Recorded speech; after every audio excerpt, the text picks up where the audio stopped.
Very good morning to you. Were you a bit disappointed that there wasn't a big breakthrough moment for Jeremy Corbyn last night?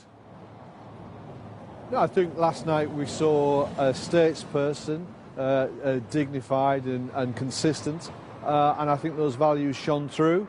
And I think it was a really good performance by Jeremy Corbyn. So I think as we approach the polling day, people have that in their minds that there is somebody who we could be proud of on the world stage, and by comparison, not be embarrassed about if Boris Johnson were to sustain on Thursday.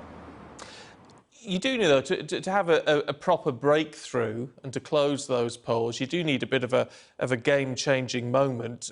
Today, you're talking about it changing every bus into an electric bus. Is that going to convince anybody? Well, I think people do know how important their bus services are. There's so many people now isolated. We've lost 3,000 bus services across England since 2010. We're talking about putting those back. We're talking about making those buses free for people under the age of 25. And of course, the climate change crisis overrides everything that we do. So we've got to address that by converting our buses, amongst other things, from internal combustion engines to electric. And that's what this programme is about. And this will drastically reduce emissions, improve air quality, and of course the consequent health benefits are obvious. But this makes our communities better connected, people getting to school, to hospitals, to work. This is a hugely important matter, and buses are the most important mode of public transport, and we want to integrate that with other modes as well. But it's important to get that shift from motor vehicles to public transport, and this is a major contribution to it. And I've seen that our environmental approach has been well regarded by commentators who have looked at all the parties' manifestos. So it's something I'm very proud of, and I think it is important. But as with everything else, you've got to take it in the wider picture, and the wider picture is how do you pay for it? £4 billion here. £4 billion. Where's that coming from? Well, that's from our Green Transformation Fund. We're borrowing that money to invest in this. And of course, people do recognise that the climate crisis is an existential crisis for our planet. So we have to take major steps, major interventions to bring this about. And of course, that will hugely benefit our economy in terms of our industrial strategy, in terms of the buses that we're going to build to fulfil this objective. So there's wins here right across, from jobs, from public health, to the environment, and of course connectivity and economic growth and prosperity. So it hits all of those marks, and I think people will receive it very well. So in terms of game changers, I don't think people are ignoring the climate crisis and will welcome this sort of initiative from the Labour Party. But people are beginning to look, or have done maybe since it was launched, at the Labour manifesto and saying, you know, are you just spending the same money several times? £4 billion for this scheme, I think over a 10-year period. You've got £58 billion for the WASPI Women's Pension Fund. You've got a rail fare price cut of £1.5 billion a year. You've got all the nationalisation schemes which are going to cost huge amounts of money. And, you know, you keep saying a lot of this, not all of it, but a lot of it is going to be funded by borrowing. Where on earth does that leave the country? You can understand why people are looking at that with a degree of scepticism. Well, I think it's accepted in terms of economist practice to borrow to invest in your economy, to grow your economy, and to get those returns from it. But of course, you're quite right.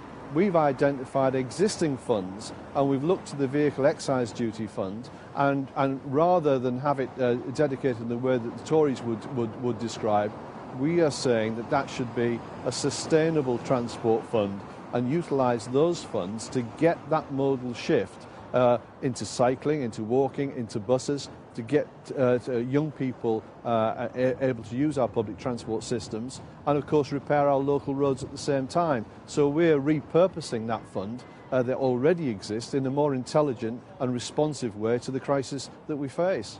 And whereas many economists would agree with you that you can borrow to invest and to boost an economy, there are also economists who turn around and say, well, look, I mean, you're penalising businesses. There's concern about some of the commitments to small business that the Federation for Small Business were raising concerns about yesterday. You're looking at an increasingly narrow tax base for funding a lot of this. They say it's just too delicate, too precarious a situation to base a nation's finances on. Well, and there's an awful lot of economists who've signed a letter in the Financial Times, and they recognise the veracity of what we're saying, and they're supportive of our plan.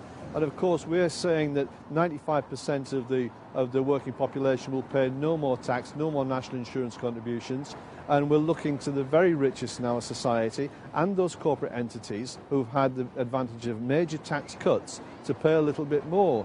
And of course, businesses do benefit from an educated workforce and a healthy workforce, and they want to see investment in the infrastructure so that they can continue to trade and do well.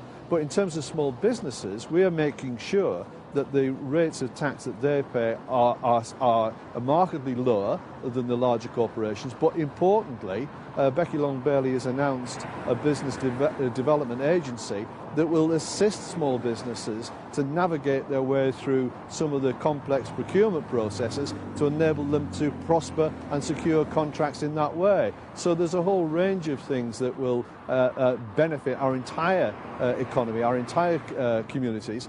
And I'm recommending this to people because I think it does address the needs of the country as we face them today.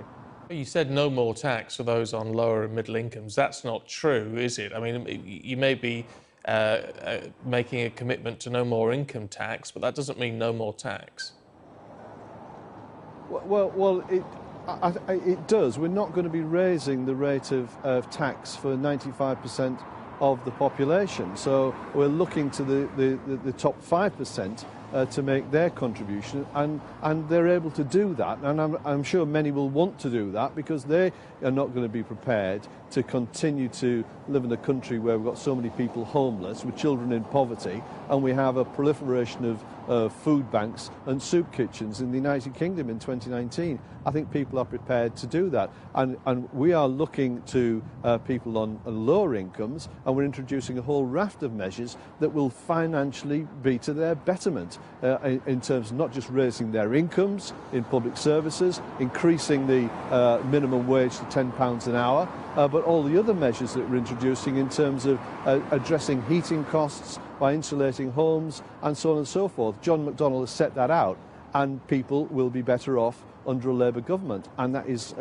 beyond any debate whatsoever, because it's been clearly set out. This will have a direct bearing on people's day-to-day lives. I don't think anything's beyond debate, let's be honest. Look, can we talk about the NHS? Because since this election campaign started, Jeremy Corbyn and others have said the NHS was going to be up for sale, was up for sale to America, denied by the Prime Minister, denied by the President of the United States. Then Mr Corbyn starts waving about a document which he said proved that the NHS was up for post-Brexit discussion. There is now a serious question as to whether that document came from Russia, whether indeed it is genuine at all. Do you regret that you've ended up at the centre of that particular row?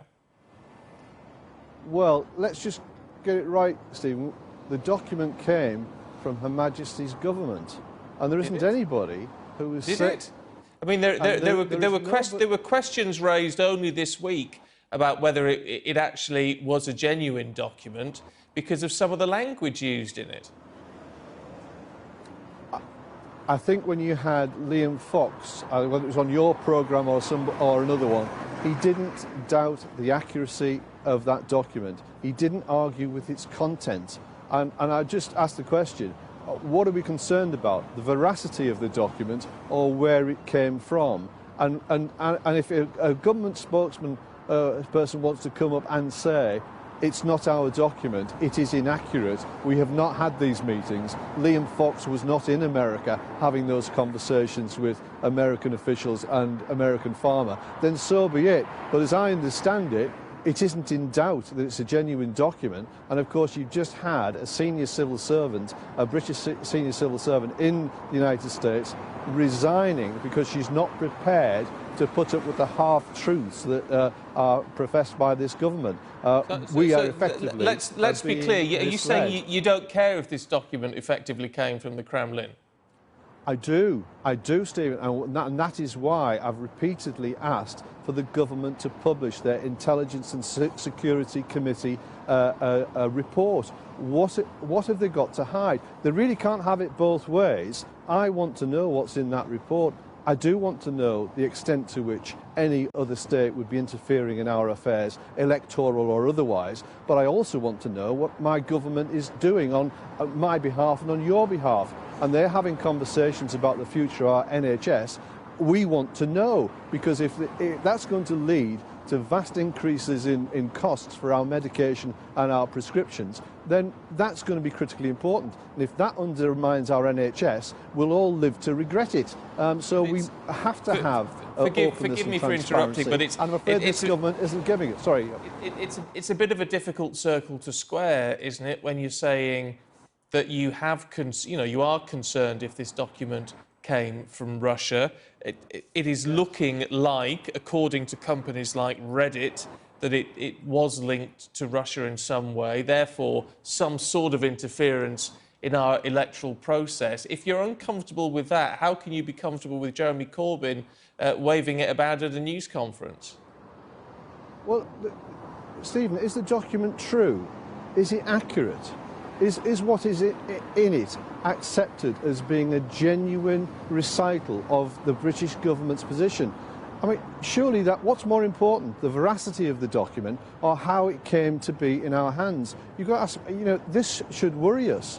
I'm very concerned that there could be interference, and that's why I'm saying, in clear terms, publish the report from the Intelligence and Security Committee, and let's all be knowing. But my goodness, I don't want to be kept in the dark about the government's plans for our NHS, or alternatively about the trading relationships within our own country, between Great Britain and Northern Ireland.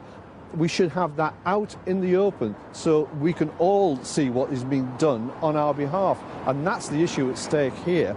So unless somebody's going to tell me that these are fictitious and fake documents, I think we're in the realms of trying to get to the bottom of what our government is up to on our behalf.